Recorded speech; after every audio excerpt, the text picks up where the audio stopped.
This is The Naked Patient, Beyond the Operating Room. Listen as Dr. Nicholas Howland talks with real patients about their real experiences with plastic surgery. Hey, welcome to the Naked Patient Podcast today. Today we are talking with Lauren King. Lauren is an employee of mine. We're going to talk about that as well, but she's also a patient who's undergone an abdominoplasty with 360-degree liposuction, and we're going to talk about that. Lauren also uniquely is how old? 21 years old. So she is one of my younger abdominoplasty patients. So let's start there. Lauren, tell me kind of what made you decide to do an abdominoplasty. So for those listening, an abdominoplasty is just our fancy term for a tummy tuck, where we take a wedge of skin from the lower abdomen, we cut that wedge of skin out, we pull everything down tighter. Underneath, we tighten the abdominal muscles, and we usually do some liposuction at the same time with it. When I say that Lauren had 360-degree liposuction, that means that we went all the way around. So instead of just the tummy and the sides, we also did her back and her bra roll with some liposuction. So, okay, back to you, Lauren. Yes, I had this surgery to really help with my body dysmorphia. I struggled with body dysmorphia, eating disorders, my weight, my whole life, really, since I was like my earliest memories. And I had been kind of around the plastic surgery industry already, with my mom being a nurse for you already. And so I knew that was an option. And I kind of just got to a point where I needed to make a change, or I just wasn't really willing to accept the life I was living at that point anymore. And it was just a really natural next step for me. Once I lost about 70 pounds first. Nice. And it just kind of was the next step to really help with that whole battle. Okay, so I want to come back to that body dysmorphia comment in a little bit, because that's an important part of this. But so a lot of people are going to listen and they're going to be like, she's 21. Mm-hmm. What struggles did you really have with weight? So talk to me about when did your weight issues begin? Mm-hmm. And tell me why they were difficult for you and what struggles you had with that. Yeah, I struggled with my weight. I remember even being like 7 in ballet class, looking at all the other girls, and I was naturally just a little bit bigger than them. And I danced every single day. I was really, really active. I wasn't lazy. I just naturally kind of had that little extra. And going throughout middle school, I fluctuated more, and I kind of lost a little bit. Not really the most healthy weight. I struggled with anorexia and bulimia. So throughout middle school to high school, I fluctuated probably a good 50 pounds every couple years. When I was a junior, about 17, I had lost about the 50. I was at a good point, and I still had that one struggle area, that lower tummy. And I looked at photos, and I could not tell you what I looked like. I only saw that one area. And now I look back at those photos and I'm like, you got to a really good weight. You were healthy. It's just that one area that for me just didn't budge no matter what my weight was at. And then when I was 19, I gained a good amount back, probably about that 60, from struggling with just depression, life, the overall eating disorders. I gained that back, and I was just kind of at a really low spot. Mm-hmm. And then once I kind of had my eye opening and I made the changes, and I worked really hard first. I didn't just go straight into the surgery route. I wanted to work hard, but that one area, I was just blind to everything else on my body. I couldn't tell you what any other part of me looked like. And it was just that one area. And so with being... You're talking about your tummy. Yeah, that lower tummy. So being around it already, with my mom being in the plastic surgery industry, and I'm familiar with that, she kind of brought the idea to me in a really loving way and was like, this is an option. Like, I see you having a hard time with this. And it was just very hard to see myself for what I really was. I didn't see a full person. I saw a lower stomach. I didn't see anything else. So you brought up anorexia and bulimia. So I'm gonna dive into that for you. So when do you think you first realized that you had an eating disorder, or when do you think that first came into play? When I was about 16, when I was trying to lose weight a lot at once, at the first time I kind of was like, okay, let's go, we're losing weight. I would have a really hard time with instant gratification, and I had a hard time kind of not seeing myself for what I wanted to see myself really, really fast. And so I would abuse laxatives really bad and kind of make myself, you know, it would make me throw up. I would do that every day. If I would only allow myself to eat the amount of calories I burned, which was really hard too, because I was a dancer. I was on the school dance team, and so I was working really hard every day and not nourishing my body like I needed to, and it just kind of was overall, like, after looking back, I didn't realize how bad it was, and kind of I look back and I'm like, wow, that was really sad, and I just want to give her a hug. Well, so one thing I'm going to say too is if you're listening to this, you've got a picture in your mind, I'm sure, of Lauren. Lauren is a presence when she walks into the room. How tall are you? I'm 5'10". So Lauren is a tall, beautiful girl. Thank you. An energy about her that lights up every single room she's in. And so this is not a 300-pound person that we're talking about here, which is nothing wrong with that. But I need you to know what I need you to paint that picture in your mind of exactly who and what Lauren is. Lauren. So you are in school, you're dancing. What drove those behaviors? Was it just the way you felt about you, or were you getting teased? Were you getting pressured from parents? Were you getting pressured from anybody else at all? I wasn't really getting anything from anyone else, honestly. I didn't get a lot of people being rude to me about stuff. I didn't get those like fat shaming, fat phobic comments that I know a lot of people do get, which I was lucky for, because I was, on the dance team. I was active. I don't think a lot of people would have looked at me at my highest and thought that there was like, oh, you really have a problem. But for me, I just felt I was very, very insecure. I genuinely did not like anything about myself, and I couldn't see how funny I was, how smart I was, because I had this lower tummy. I couldn't see I didn't like my hair. Like, I didn't like anything about me because of this one thing. And so I was just desperate to try and do something instantly. And that's where those unfortunate behaviors kind of kicked in. And in the dance world, they are, I think, very normalized. I know I wasn't the only girl on my team doing that. I know that we would share a laxative sometime, and it wasn't, in the moment, I didn't really realize what I was doing to myself and how bad it really was until I look back and I'm like, oh no. Like, now that we're in a healthy space and I'm confident and have a healthy mindset about everything, it's sad. Yeah. Yeah. Well, I will say that makes me a little proud of the minorettes. Yeah. I dated a couple minorettes back in my day when I was in high school. Yeah. And I think then there was definitely some shaming going on that I knew about. It's a little sad to know that while people have stepped away, I think in large part from actually body shaming and actually bullying, it's subtle. Or they're still supporting those behaviors. Like the fact that somebody is sharing a laxative with you, I think is just as dangerous as somebody saying, hey, you're fat, you should take a laxative. Right. Yeah. And I know the dance world, that's a hard one to be in and grow up in. And I'm a dance teacher now. And these little girls, my life mission to make sure they are in a healthy space. At the end of every single one of my dance classes, I tell them to thank the ground, thank the studio for the space and energy it provided for a safe expression.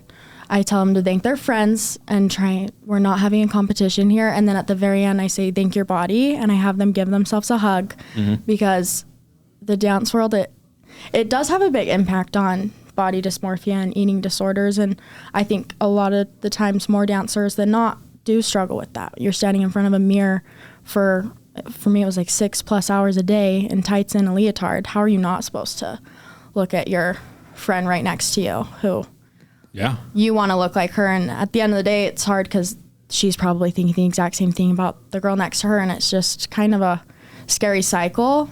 And so trying to do anything to break that just for one person, that's big to me. What a beautiful thing. Like, honestly, that I'm going to take a moment to honor that you do that for those dancers, because I think anytime you can bring gratitude into something that these kids are doing and teach them that it's something that they should be grateful for, that is huge. Yeah. And you're going to make, I think, more of an impact than you even realize on those kids' lives.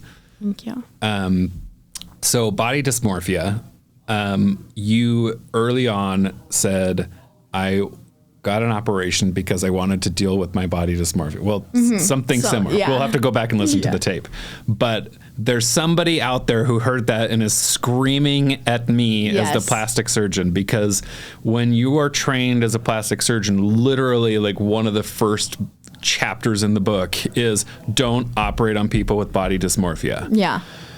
I've got a therapist that's going to come on and we're going to talk about that on one of these episodes. But while I agree with the tenet that operating on patients with real body dysmorphia can be dangerous because it often doesn't fix the issue that's going on, I've seen real change in patients that I've operated on who do struggle with some facets of body dysmorphia. So speak a little bit to body dysmorphia, how it affects you and how it's maybe changed before and after the operation that you had done. Yeah. So before the operation, I don't even think between 2019 and up until my surgery, I would look at myself in the mirror like without clothes on. I would not. I couldn't. I would not take photos of myself like full body. I just could not wrap my head around almost what I look like, and I still like couldn't tell you back then. I don't think I could fully grasp what I actually looked like, because I look at photos now and I'm like, that's not what I remember looking like. That's totally not. And even in our pre-op appointment, when I asked you, I was like, what am I gonna look like the kind of just like, it sounds silly, but you just can't get a full grasp almost. For me, it was, I just saw one area and I just saw a distraction, and when I would walk into a room, my first thought was, oh, everybody in this room is looking at you and thinks that you are like disgusting. They think you are like 700 pounds right now. Like you are, it was a lot. And the body dysmorphia, I went to therapy for it. I really worked on that confidence. And when did you start going to therapy for that? I did the year, like 2020 was my biggest stretch of that, and I probably did for about 8 months. And that, with the body dysmorphia and working out, I couldn't see. So I had worked out and I had lost probably about 25 pounds, and everybody was like, what are you doing? You look so different. Like my friends would walk in that I hadn't seen in a couple weeks and be like, what is different? And I was looking drastically different, and I was coming off, and I just couldn't see it at all. I didn't think I budged an inch.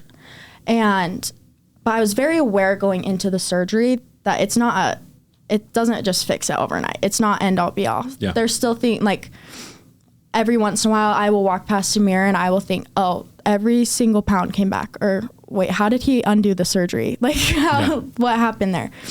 But just being, for me, aware of it.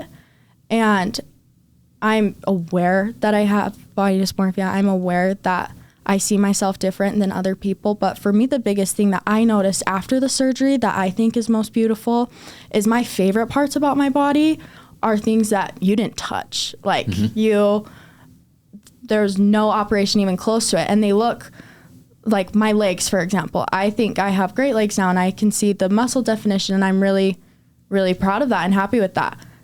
1 week before the surgery, they looked the exact same, and I couldn't see it. I didn't see anything there. It's really weird, like how it kind of just took off blinders for me, and it's always going to be something I struggle with. It's always going to be something I have to work towards, but self-awareness is like the key to success. I think sometimes it's like an instruction manual in your own life, and being self-aware in the body dysmorphia and being aware that surgery isn't just end all be all. It's not overnight. Thank you, magician Dr. Howland. Oh, no, God, no. You're gonna my therapist is gonna love this. He's gonna keep this up. So no, for real. So Jed Thorpe with Meaning to Live.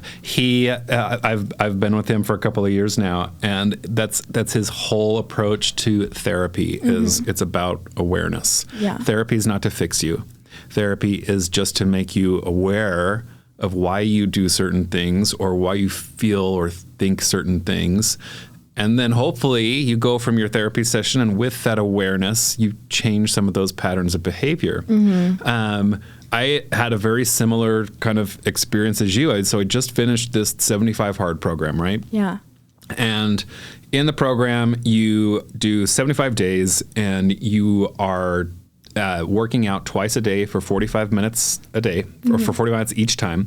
One of the workouts has to be outside. You've got to follow a diet plan. You've got to have no alcohol. You've got to read 10 pages a day out of a self-help book, whatever you want. And then one of the things is you have to take a picture every day. And there's an app that you can use to check off all your little items for each day. And one of them is it takes you straight into your camera, and you take your picture for the day, and it uploads it to the app. And I remember about 30 days into the thing, I was down 25, almost 30 pounds. And that was when people started to notice. And that was when people started to tell me how good I looked and how different things looked. And I thought they were lying to me. In my head, I'm like, oh, this is bullshit. Like, like on the scale, I can see it. Those numbers are lower. That's cool. But I would literally like flip through that app, and you can flip through each day, and it tells you day 1, day 2, and shows you your pictures. And I'm like, there's no difference. There's a zero difference. I remember sitting in my barber's chair talking to him at the program. He's like, oh my God, you look so good, bro. What's going on? That's how we talk, me and Doug. And I'm like, I really don't see it, man. And I pulled out my phone, and I'm swiping through, and he's telling me, holy shit, you look so good. You can see some ab definition, and your man boobs are going away. And I'm like, dude, I cannot see it. And that is like a very low level of body dysmorphia. It's kind of, I think of it as a spectrum. Honestly, everybody's probably got a little bit of body dysmorphia. Oh, for sure. Yeah. And at least some level of thing that they focus on. Now, not everybody takes it to the high end of the extreme, like the DSM categorized body dysmorphia, where you can't function, but everybody's got a little bit of it. And it took, I still even we're on a podcast, and I'm still sitting here, and I'm worried about like where my shirt is sitting, I've adjusted my shirt probably 20 like times. how I look, because oh my gosh, I don't want my gut to fold over. And I just finished a program where I lost 50 pounds, and I'm the best I've ever looked in my life, and I'm still in it. Oh yeah. You know, a weird habit I have is I do this like almost every night is I will go back and look at pictures of myself from like the last 2 weeks. Because I will I'm like, what did I look like yesterday? Because I will think it's totally different from what I thought I looked like the day before.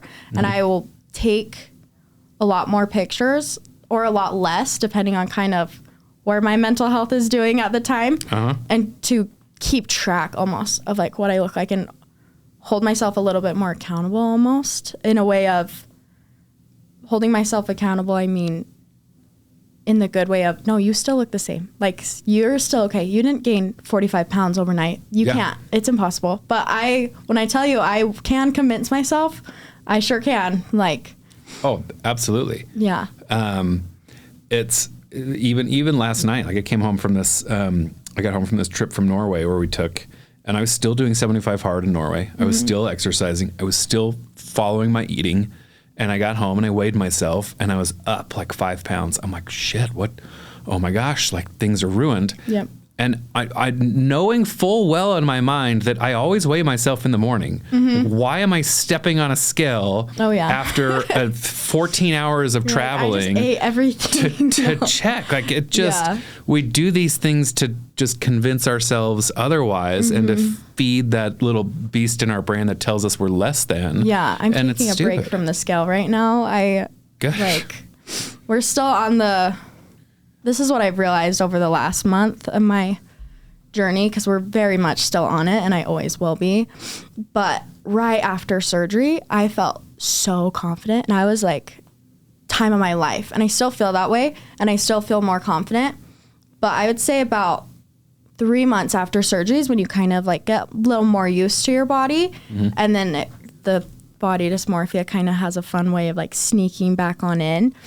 And so that's where the self-awareness is key, because I understand what's going on and I know how to kind of take a break from that. But I could tell you I want to lose like 20 more pounds as my quote unquote goal weight, which is kind of true. Sure, it'd be nice to. And I went back and I looked at pictures of myself right after surgery, like right at that 6-week recovery mark. And I remember I felt so on top of the world. Like my life 100% changed, and it absolutely did.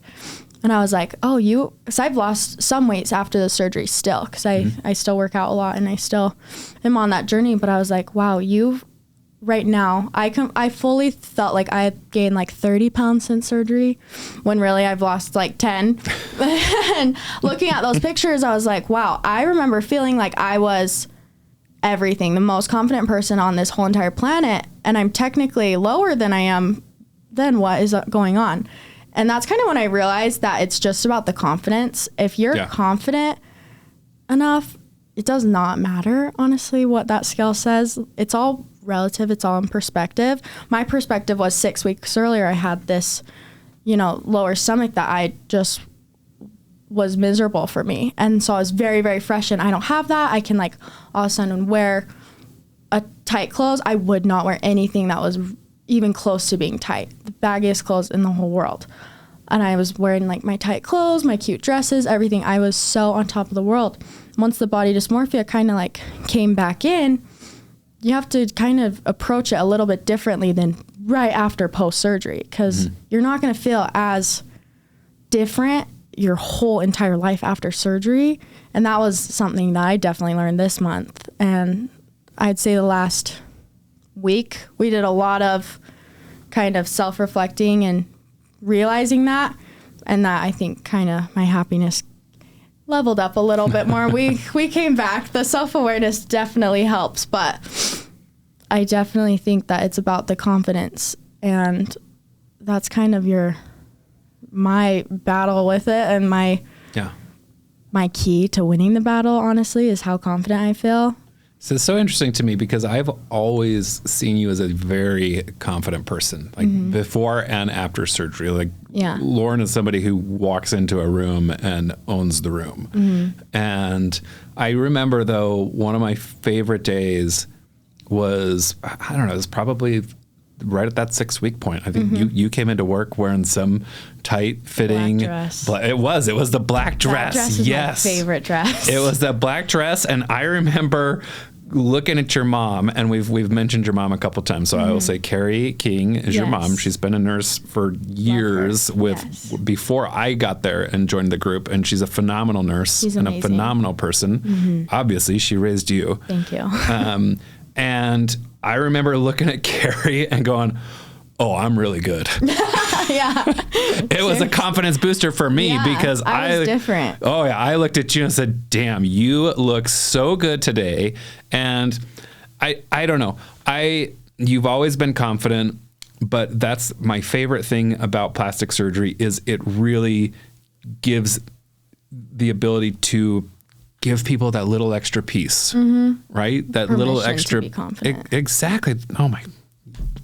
It gives you the permission to be confident. Thank you for that. You're welcome. That's the title of the episode. Perfect. I love that. You have permission to be confident. Yeah. So we were talking in the car on the way here, and not everybody gets a ride to the podcast, so don't think that. Those were really good Uber. Exactly. We're talking in the car on the way here, and you were telling me about an experience you had leading up to the surgery, and people were kind of talking about plastic surgery. Will you share that story? Yeah, I was just hanging out with a group of friends, and I absolutely loved them to death. They had no ill will. And they had no idea that I was about to get this surgery in about 3 weeks from then. And the conversation somehow just went to why people who get liposuction and surgery are cheating and they're not doing it the right way. And I was just kind of sitting there frustrated because these are everybody's experience and how they view themselves and how they view the world is so different. And I'm sitting there thinking that they had just been acknowledging how hard I'd been working. I'd been working out, lifting, trying to change my life, get myself on track, and they're praising me. And then coincidentally, they're almost shaming the exact thing I'm about to do. They had no idea they were, but it was kind of ironic and like ignorant. And I just remember thinking, like, I'm so glad that you don't have some of these battles that I do right now, but it's just not, I just don't think it's other people's place to say. Yeah. It's so personal and it's not cheating. I think that to say it's cheating when it kind of gives you your life back in a way, like, okay, that's not cheating to me. It gave me everything. Yeah, no, this is, I mean, that's for me, the number one reason to do this podcast is to take away that stigma of plastic surgery, the shame that we've kind of associated it with in society. Mm-hmm. Just this last weekend, I was walking with a couple of buddies, and we were actually doing a 45-minute walk together, right? And two of the guys started talking about women with breast implants, and they were complaining that they don't like the look of women with breast implants. And I'm sitting in the back. I'm like, One of them actually called attention to it. He's like, I don't know how good this conversation is with a plastic surgeon in the group. But then they turned to me, and it gave me a chance to be like, listen, like I understand that may not be for you guys, but that's the best part about plastic surgery is it's not for other people. Yeah. It's for you that don't have person. To. It's okay. You don't have to go get the breast dogs. Yeah. If it makes that individual feel better about themselves, then that's a win, and that's the whole point. Now with weight in general, I think that is one of my biggest pet peeves in life is when people talk about people who struggle with weight, and it's always the guy who's never ever struggled with weight in his entire life, and he's sitting there and he's talking about how they just need to go to the gym. Oh yeah, they just need to work out. They need to get on a better diet plan, and then they'll be fine. And this person's never seen an extra pound on the scale in his life. And I will tell you, like, those are the people that I want to grab by the neck and just shake, because some of the most hardworking, healthy people that I know are 300 pounds, and they cannot help it. Yeah, they go to the gym every day. They eat an incredible diet. They watch their macros, and their genetics just aren't there. Their metabolism, it just isn't there. Sometimes it's something extra. Sometimes it's hypothyroidism or something else that is just driving that, and there's literally nothing they can do.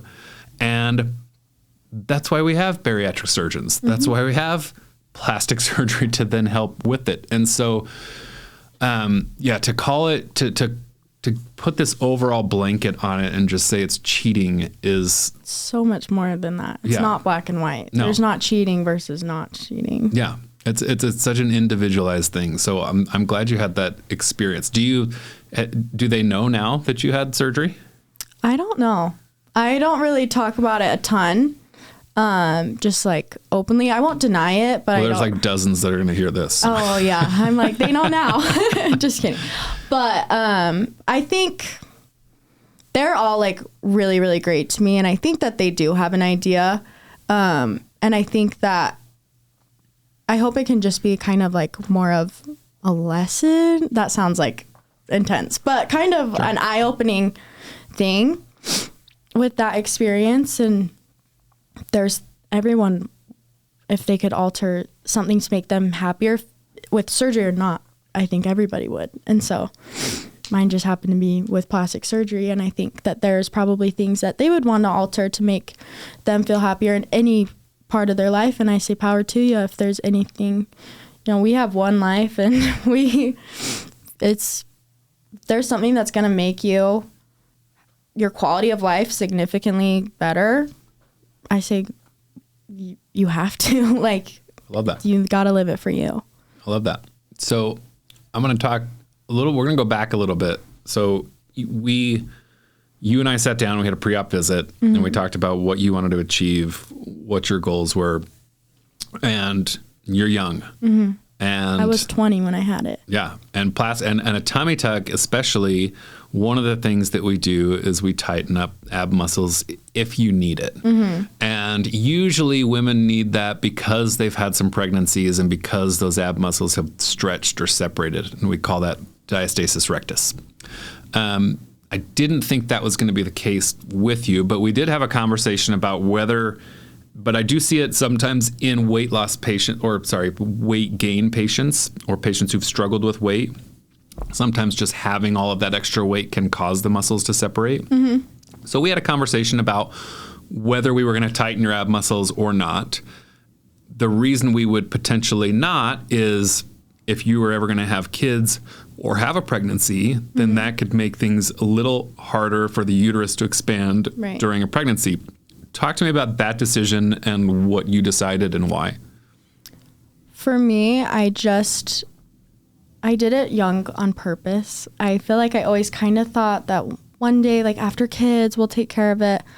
But the quality of life and my social life and everything leading up, I'm like, I don't even know if I would have been able to find someone to have kids. I was so insecure and like wouldn't leave the house, and I just had no self-confidence in the slightest that it just seemed so worth it. And like for me, it wasn't something that was that hard of a decision, honestly, even though it kind of sounds like it maybe should be. It was just so like, no, that's what we gotta, like, we have to do this now so that you can enjoy your 20s and early 20s. My thought process was I'm about to be 21 and I know myself and I will not go out to Salt Lake to the club in this state. Like, I will not be able to. So that was a really big push for me. Got it. I'm just kidding. But I feel like it was so, my self-confidence was just not there at all. And so, yes, I know that, you know, if I have kids, then we might need to like readdress things later or whatever. But it was just so, for me, an easy decision because I needed a change. There was just no other option, I felt like, for me. Yeah. Once I knew that was an option and I got to a lifestyle that I could maintain post-surgery as well. Because I wanted to do this for like a year before I actually did. But I knew that I wasn't living a lifestyle that I could maintain it. And that was a big thing for me as well, is I didn't want to just go get like liposuction and tummy tuck. And then, you know, if I didn't change anything, it would not have stuck.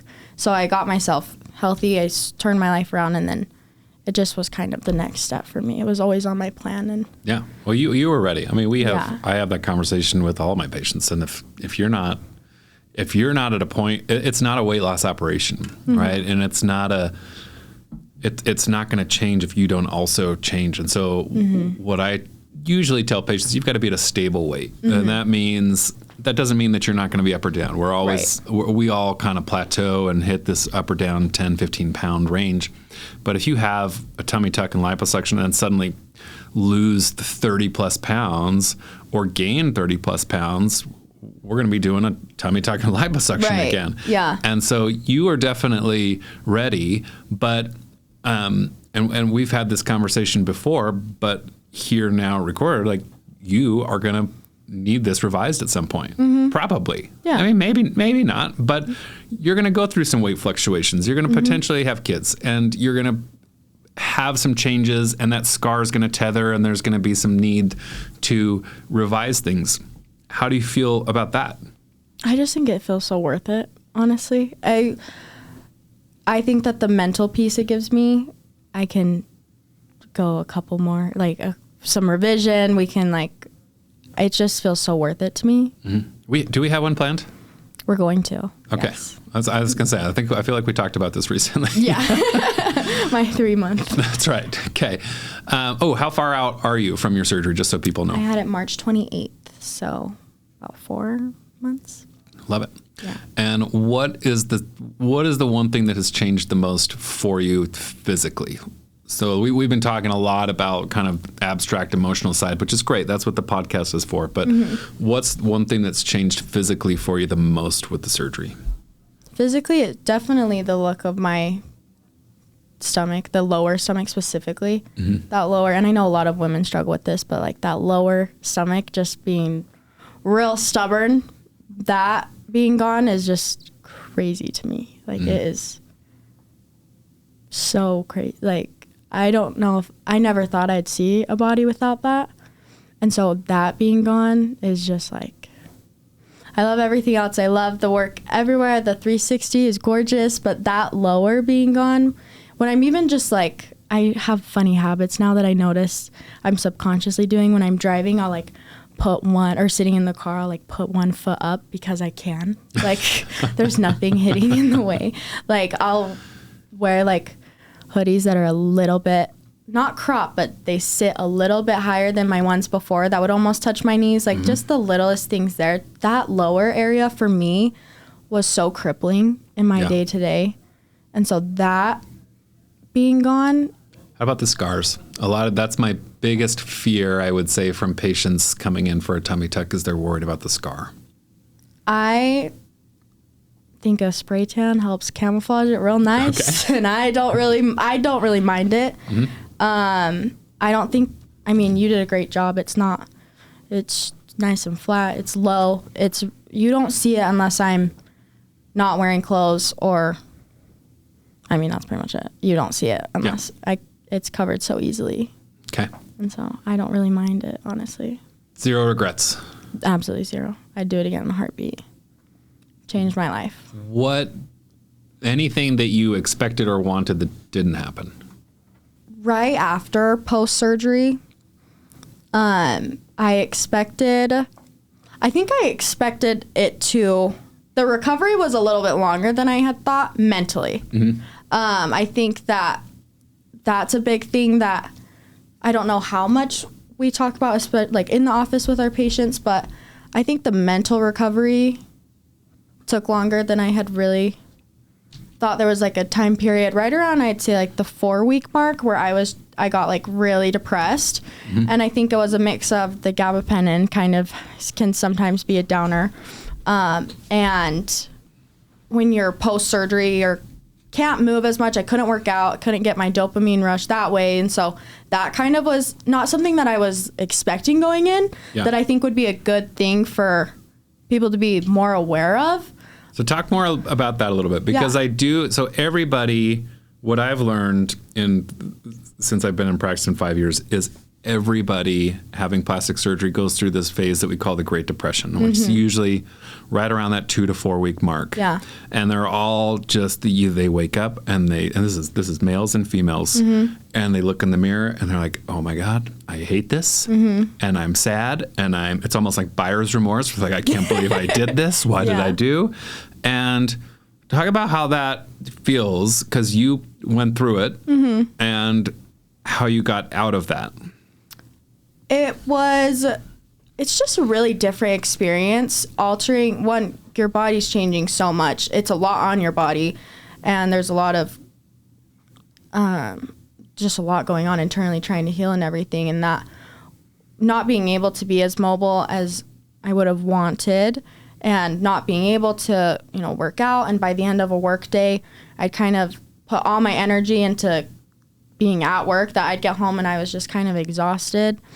And that week I just I'd go home and I'd kind of just like not really be able to do too much after kind of like week 3 and 4, get home from work and just be drained. And that was just like a interesting little time for me, because I almost felt guilty that I wasn't like more happy, and like I was feeling depressed. And now that I kind of know what was going on, and then I look back at it, and in the grand scheme of things, 2 weeks of that, you're okay. But in that, I remember in that 2 weeks, it was very like, you kind of feel like, what did I just do to my body? And like, I regret this. Why am I going through this? Why did I put myself through this? I'm so like, why this wasn't the answer. This wasn't the cure. It's just like puts you in that state. And then kind of right at that nice 6-week mark, it's like, oh, the fog is lifted. You're healed. You can work out again. And it really puts it into perspective. But I think that was, for me going in, I think that, especially with like my mental health track record and history, something that I would have loved to maybe have prepared for a little bit more mentally for me. So that was interesting. But for anybody going into a tummy tuck, what would be your advice for them? Be patient with yourself. I would say do it for you. Don't do it for anybody else. And be aware that it isn't just a cure to anything, and there's still going to be work you have to put in, and you have to maintain your results after, mentally and physically. But if you're doing it for you, it could be the best thing that you could do for yourself. If it gives you self-confidence and peace, that's so worth it. And I make the jump. God, somebody should hire you to like be a patient coordinator. Maybe. That's what Lauren does already. You can tell why she's so good at her job. But she's also, you've been through it. I love that. Honestly, I think one of the biggest compliments for me as a surgeon is having my own people say, hey, will you operate on me? Because you know other surgeons. Yeah. And so that is such a big boost to my own ego, which is great, but it also helps me feel like I'm doing the right thing, and that plastic surgery is actually making a difference in people's lives. Yeah. So, Lauren, we're going to wrap this up here. I think, first of all, thank you for coming on today. Like, you killed it. Thank you for having me. I think it's just listening to you and hearing the story. This podcast has been, in a way, like therapeutic for me. Like, I'm very selfishly loving the podcast because it helps me connect better with my patients. It helps me see what my future patients need even more. And then I think it's also therapeutic for the patients sitting in here to actually sit and talk about it. Definitely. I don't know, I might just be projecting that on you. But No, I very rarely talk about my body. It's my most vulnerable, like touchy subject, but now I can. Yeah, you and a lot of us. Yeah. As we end here, is there anything else you wanna add or you wanna go out on? I just feel like the biggest thing that I would love people to take away is to do the surgery or don't do it for yourself. I think the biggest thing is if it brings you peace and confidence and it's going to improve your life, at the end of the day, happiness and so like your own peace and your own well-being is all that should be important. And so judging other people for getting surgery or not getting surgery, whatever is going to make them happy should be what's important. And I don't think anyone should judge anyone at whatever age for what they do to help them be happy and help them live a better life. And it saves a lot of people's lives. I definitely think it saved mine. And so I just think it gives you that permission to be confident and give the other people that permission too without judgment or stigma, and just find your own happiness and peace whatever way that is. Love it. I think that's all. You have permission to be confident. Yes. Thank you, Lauren, for being with us. Of course. Thank you so much. Thank you so much for listening to The Naked Patient Beyond the Operating Room. I'm Dr. Nicholas Howland. Please remember that every patient who appears on this podcast has consented to discuss their story and their surgery on the podcast. That way we remain HIPAA compliant. This is a free podcast. The best thing that you can do for us is to leave us a review online. Let us know what you liked. Let us know what you'd like to hear. Let us know how we can improve. If you are curious about anything related to plastic surgery, you can reach out to me on Instagram at Dr. Nicholas Howland, and I typically respond there, or you can reach us at the office at 801-571-2020, or we have an online form you can fill out at the website, www.howlandplasticsurgery.com. Any of our coordinators would be happy to help you. Thanks again for listening. Thanks for listening to the Naked Patient Podcast. Stay tuned for the next episode. Till next time.